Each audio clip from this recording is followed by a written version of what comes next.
In this video, I'm going to show you how to link Twitch to Discord in just a few simple steps. This is a really useful setup if you want to show your Twitch account on your Discord profile, connect your communities, and make it easier for people to find your stream. Whether you're a streamer, a gamer, or just someone who uses both apps regularly, this only takes a minute once you know where to click. If this video helps you out, make sure to hit the like button and subscribe for more quick tutorials. Alright, let's jump right in. First, open Discord and sign into your account. You can do this on the desktop app or in your browser, but for this tutorial, I'm using the desktop version because it's the easiest to follow. Once you're logged in, look down to the bottom left corner of the screen and click the gear icon. This is your user settings menu, and it's where you can manage everything connected to your Discord account. After clicking the gear icon, you'll be taken into user settings. On the left-hand side, find and click on Connections. This section is where Discord lets you connect outside accounts like Twitch, YouTube, Steam, and more.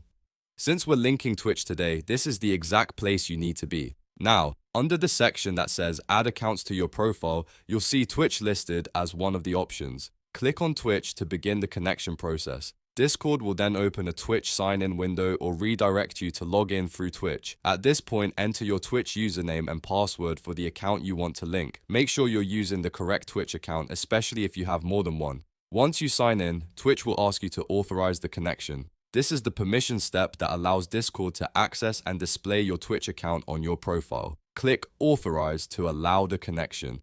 After you confirm that, Discord and Twitch will be linked together automatically. When the process is complete, your Twitch account will now appear in the connection section inside Discord. You should also see it displayed on your profile depending on your visibility settings. If you want, you can continue customizing what other people see by checking your profile settings and connection visibility options. And that's it. You've successfully linked Twitch to Discord. This is a quick and easy way to connect your accounts and make your streaming presence more visible. If this tutorial helped, please remember to like this video and subscribe for more simple step-by-step guides. Thanks for watching, and I'll see you in the next one.